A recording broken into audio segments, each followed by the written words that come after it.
केंद्रीय कृषि मंत्री शिवराज सिंह चौहान के संसदीय क्षेत्र बुधनी शाहगंज बाईपास सिख लाइन मार्ग के भूअर्जन मामले में NHI रोड बनाने वाली एक प्राइवेट लिमिटेड कंपनी है, जिसको फायदा दिलाने की नीयत से प्रकरण दर्ज होने से पूर्व असंवैधानिक तरीके से भूअर्जन अधिकारी श्याम लांग बघेल बुधनी के द्वारा जारी की गई अधिसूचना एवं किसानों की आपत्ति सुने बिना ही या यूँ कहें कि आपत्तियों का मनमाने ढंग से निराकरण किया गया। यह मामला पूरा जानबूझकर की गई लापरवाही और भ्रष्टाचार का नजर आ रहा है, क्योंकि बुधनी में इस समय जमीन के मूल्य आसमान छू रहे हैं। किसानों का कहना है कि हमारे वर्षों पुराने मकान भी टूट रहे हैं और हमें मकान और खेत का उचित मुआवजा भी नहीं मिल रहा। अब रोड निकल रहा है, उसमें हम 50 साल से बैठे हैं। अब हमने ज़मीन कोई से खरीदी थी हमारे बाप दादा ने, और वो उस टाइम पे वो आदिवासी थे। अब हमको क्या उसका मुआवजा थोड़ी मिल रहा, तो कैसे हम बहुत परेशान हैं।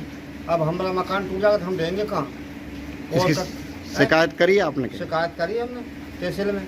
तो हम 50 साल कब्जेदारी को मुआवजा मिलना चाहिए ना, और नहीं मिले तो जहाँ से ब्रिज उस साइड कर दे। जब किसान राजी है उस साइड ज़मीन देने के लिए, तो इधर से ज़मीन क्यों नहीं, इधर से क्यों रोड बना रहा है जबरदस्ती? नमस्कार, सबसे पहले धन्यवाद। आपने किसानों की समस्या को उठाते हुए आपके चैनल का मैं आभारी हूँ कि आप इस न्यूज़ को कवर कर रहे हैं। 146B का जो भूअर्जन हो रहा है होलीपुरा से साइगंज तक बाईपास के लिए, उसके संबंध में सबसे पहले प्रशासन द्वारा 3A की पब्लिकेशन किया गया था 14 फरवरी को, जिसकी आपत्ति सुनाते हुए 15 मार्च को उनकी आपत्ति निरस्त करके 16 मार्च को पुनः 3D का पब्लिकेशन कर दिया गया। जब मेरे द्वारा किसानों की तरफ से आपत्तियाँ प्रस्तुत की गई थी 3A की और 3D की भी, उनकी कापियाँ प्राप्त थी। उसके बाद मेरे द्वारा दायरा पंजी की जब कापी प्राप्त की है माननीय अनुभागीय अधिकारी के यहाँ से, भूअर्जन अधिकारी के यहाँ से, तो बड़ा आश्चर्य का विषय रहा कि उनके द्वारा प्रकरण ही 21 मार्च को दर्ज किया गया भूअर्जन का। तो ऐसी स्थिति में प्रकरण दर्ज होने से पूर्व भी सारी कार्रवाई करी जाना, कहीं ना कहीं NHI को, कहीं ना कहीं जो मुंडन पार्टिशन कंपनी है जो रोड का टेंडर खोल चुका है, उसको लाभ पहुँचाने के लिए सारी कार्रवाई शासन द्वारा की गई है। अगर इसके बाद भी कोई कार्रवाई नहीं हुई तो आगे क्या करेंगे हम? इसके संबंध में सर्टिफाइड प्रमाणित प्रतियाँ प्राप्त कर चुके हैं 2-3 किसानों के आवेदन अभी पेंडिंग है।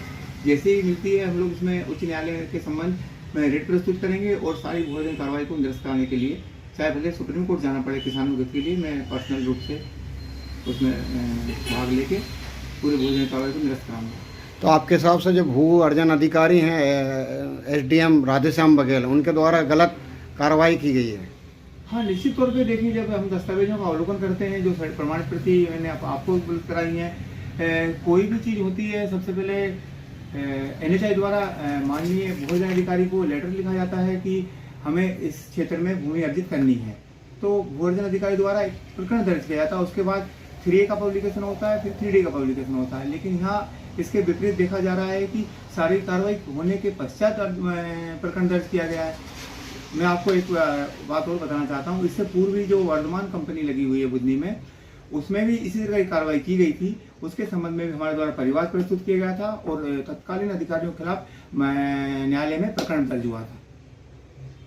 थैंक दो यू। रोड निकल रहे हैं शाहगंज इंदौर वाले, तो इसमें क्या हमारे 60-70 लोगों के मकान इसमें जा रहे हैं रोड में, और अभी तक हमें कोई सूचना या कुछ आज तक दी नहीं, हमें कुछ भी नहीं दिया आज तक। यानी मकान का भू अर्जन या कुछ भी जो भी दावा आपत्ति हमारी, वो भी खारिज कर दी है SDM साहब ने। यानी मनमाने तरीके से वो भू अर्जन कर रहे हैं, यानी कोई मूल्यांकन नहीं, कोई नोटिस नहीं, कुछ नहीं हमारे। और हमारी इस साइड भी ज़मीन हमारी है, हमारे ज़मीन में मकान बने हुए, और उस साइड भी हमारी ज़मीन है। तो हमने CM साहब से भी अनुरोध किया था कि हमारी ये रोड यानी उस साइड में कर दो, इस साइड हमारे मकान जो बच जाएंगे। तो उन चुनाव से पहले हमने चुनाव का बहिष्कार का ही बोला था।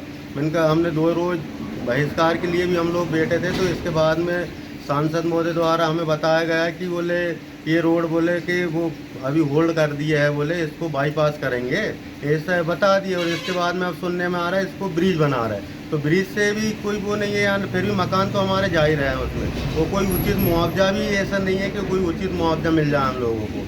यानी अब इधर, और सबसे मेन चीज़ हमारे यहाँ ये समस्या है कि सबके नंबर जो है हमारे मकान के सब उल्टे सीधे नंबर है। हम किसी के नंबर पे बैठे, कोई हमारे नंबर पे बैठा, अभी तक इसकी भी कोई सुनवाई नहीं हुई, कुछ नहीं हुआ। वो कई बार हम दो आपत्ति लगा चुके हैं SDM साहब के पास, SDM साहब ने भी कोई संतोषपूर्ण जवाब नहीं दिया हमारे लिए। होलीपुर ग्राम होलीपुरा से मैं रामबिला दाहिमा बोल रहा हूँ।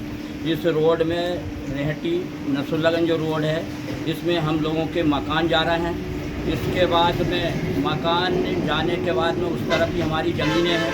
हमारा कहना है कि अगर हमारी ज़मीन बचाई जाए, हमारे मकान बचाया जाए, हमारी ज़मीन तरफ थोड़ा सा रोड सरकाया जाए तो हमारी प्रॉपर्टी बच सकती है।